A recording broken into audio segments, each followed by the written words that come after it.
Congressman Paul, to you, on the subject of one of the core debates in the party over social issues, gay marriage. You've been quoted as saying any association that's voluntary should be permissible in a free society, and you've expressed your opposition to a constitutional ban on gay marriage. Many of your rivals on that stage disagree. Why are they wrong? I'm afraid I haven't been able to get most of your question. I know you brought up the subject of gay marriage, but I didn't get the point of what you're saying. I can't hear it that well. Why are those on the stage who support a constitutional amendment banning gay marriage wrong?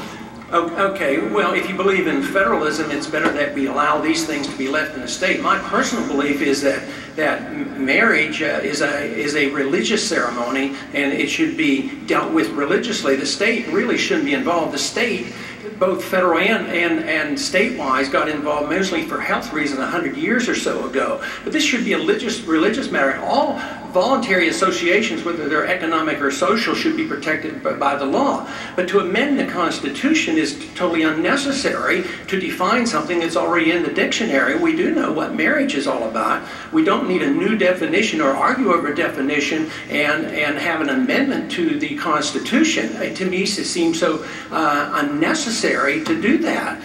It's very simply that the states should be out of that business, and the states should be able to handle this. The federal government should be out of it. There's no need for the federal government to be involved in this. You can accomplish this without waiting 5 or 10 or 15 years. You can the authority can be put in the states by mere voting in the Congress. Governor Romney, among the so-called top-tier candidates, you support the ban on gay marriage. What does it say that Fred Thompson, Rudy Giuliani, John McCain, and Ron Paul all don't? Well, they have a different point of view, but I've been in a state that has gay marriage, and I recognize that the consequences of gay marriage fall far beyond just the relationship between a man and a woman. They also relate to our kids and the right of religion to be practiced freely in a society. So, for instance, I want to make sure that our kids have a mom and a dad. I want to make sure that the Catholic Church in our state that's been banned from doing adoptions because they want the kids to go into homes where there's a mom and a dad, that they can do adoptions again. The status of marriage, if it's allowed among the same-sex individuals in one state, is going to spread to the entire nation. And that's why it's important to have a national standard for marriage. And I'm committed to making sure that we reinforce and strengthen the institution of marriage in this country by insisting that all states have a right to have marriages defined as between a man and a woman. And we don't have unelected judges, liberals, standing up and saying we're going to impose same-sex marriage where it was clearly not in their state constitution. My state's constitution was written by John Adams. It isn't there. I've looked. And in Iowa as well, you got a court saying they have to have same-sex marriage. The people need to speak on this issue and make sure that marriage is preserved as between a man and a woman. Mayor Giuliani,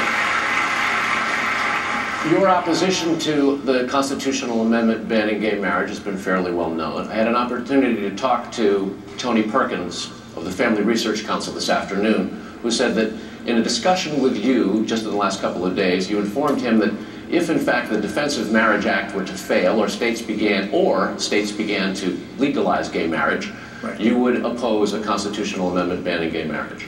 I think you said that opposite, and the first part is wrong also, Carl. I've always had the same position. I do not believe, under the current state that we presently exist, with the Defense of Marriage Act, and basically one state that has, by judicial fiat, created same-sex marriage, and they're wrong, by the way. I think the governor is absolutely right.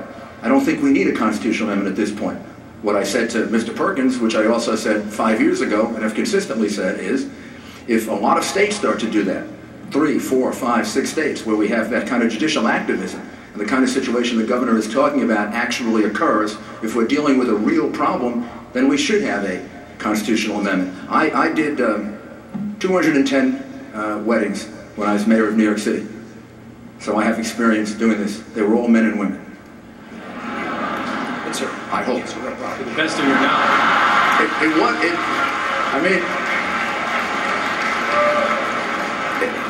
You got to give me a little slack here. It was New York City, you know, but